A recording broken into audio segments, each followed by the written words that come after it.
Hi, and welcome to City Happenings. I'm Mayor David Black. The new Papillion Landing Fieldhouse on Lincoln Street is open. We'll give you a look inside. And a downtown landmark is nearly 100 years old. Find out more about it.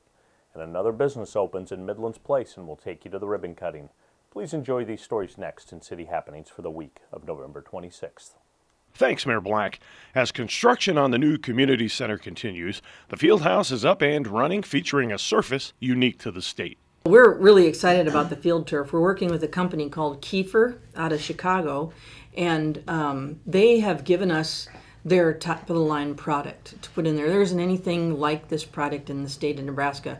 I think that this is the same product that they have at the U.S. Bank Arena that the Vikings play on at the U.S. Bank Stadium in Minneapolis. And so they were really looking to showcase their best product in Nebraska, and we got the benefit of having it in our facility. This version of field turf is thick and plush. We're not using the general tar shavings that you usually have, the tire shavings. For the fill, we actually have an Eco Fill product in there that's really nice. It's cool, it doesn't get hot, it doesn't smell. I think that the users are really going to love playing on this product. Field turf draws a lot of attention. You talked a little bit about how your past experiences with your school and how fast things are filling up. We were getting, it was a little slow to the get-go early on when we started talking about the field house and how it might be utilized. And in a matter of 2 months, the phone doesn't stop ringing off the hook. I mean, people are understanding. They're seeing pictures of the product. They're seeing pictures of the facility. It's like, oh my goodness, this is in our neck of the woods, and we can be able to utilize it.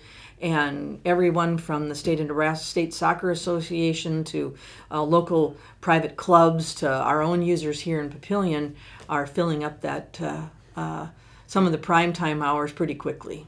The old AstroTurf had a concrete base with a foam rubber pad. Field turf is much different. It's got a sand base, it's got crushed rock, and then sand, and then a pad, and then you lay on top of the pad the plush turf grass, and then it's a really wonderful product. It's pretty close to perfect. And just so pristine looking too, and the way they have everything sewn in the lines. There's no crooked lines from drawing anything. It just looks beautiful. The field turf is just one element to be happy about. We're proud of that in just about every other aspect of what we are developing here. You know, what the mayor and council have allowed us to do in creating this vision of a facility like this is second to none around here. And I'm extraordinarily proud to be a part of it.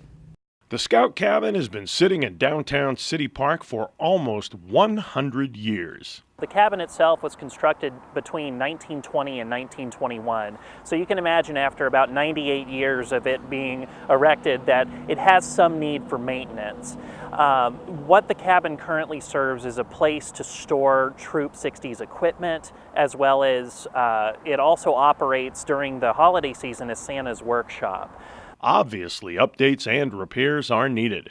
Over the years, you can imagine that the elements have wreaked havoc on a building that is this old, and some of the things that have been identified is that the roof itself is in need of repair, and some of the external structure is also needed to be looked at.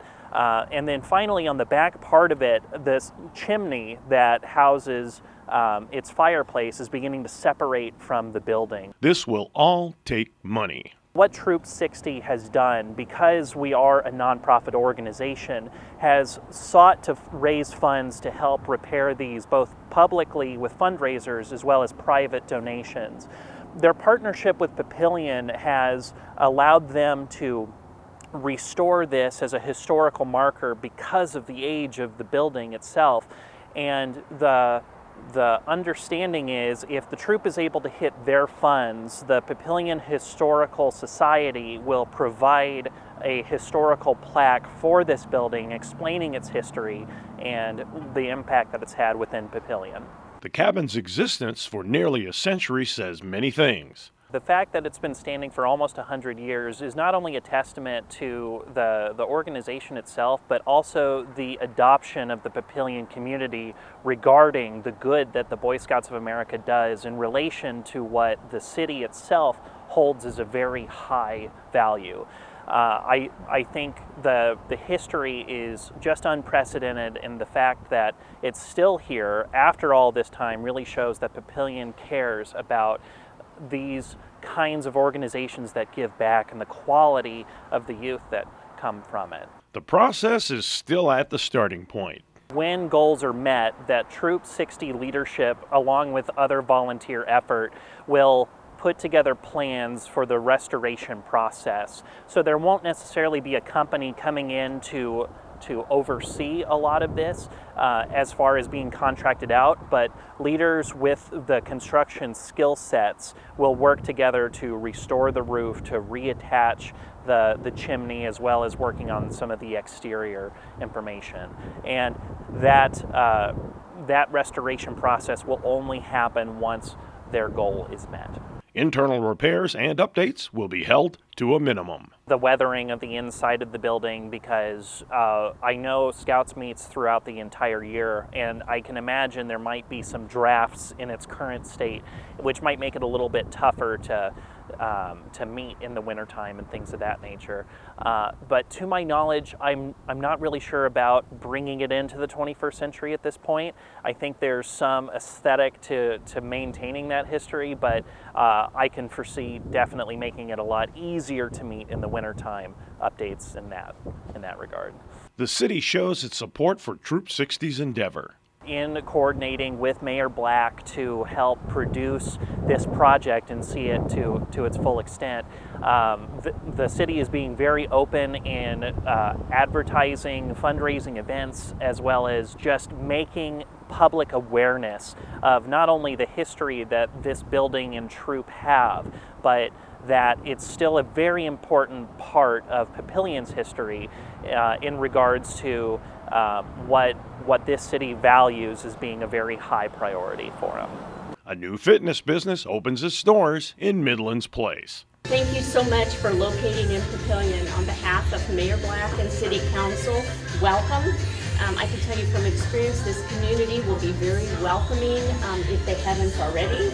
Again, and thank you again for locating here. We think it's the best city around, so congratulations. We're super excited to be in the Papillion community. Ever since we started, I mean, just everybody that we've been in contact with has been so warm and so welcoming, and we haven't felt anything but welcomed here in Papillion. So thank you guys. We're super excited to be here. Doing our grand opening tomorrow. We're starting our workouts. We're ready to rock and roll. So yeah, thank you. Papillion definitely has that tight-knit feel to it. Another city that we're in has sort of the same feel, and we look at Papillion with a lot of hope, and you just get the feel when you're out here that it's a tight-knit community. Obviously some accolades in the past with being one of the best cities to live in. This plaza right here is fantastic. The community's phenomenal, and we're really excited to get started tomorrow. And you know, our mission statement is making members stronger in 30 minutes, physically and mentally. And that's what we're here to do. We love having testimonials from members in the other areas that we operate that will lose 100 pounds and come off of insulin or come off of a statin, all of these great things. So that's what we're here to do, is to help Papillion and help them get fit the 9-round way. Go ahead and cut. All right. Thanksgiving is over, and now we head into the Christmas holiday season. We invite everyone to enjoy the holiday lighting and the festive atmosphere in downtown Papillion. Thanks to everyone who made our annual Winter Wonderland a success, and a special nod to Laura Swartz, the Papillion Community Foundation Director, for putting it all together. There are lots of ways to stay up to date with what's happening in Papillion. You can find us on Facebook, follow the City of Papillion on Twitter and Instagram, or watch the YouTube channel. Information about all of our departments and programs is available on our website. For more about Papillion, go to www.papillion.org, or just call the Mayor's Hotline at 402-827-1111. Thanks for watching.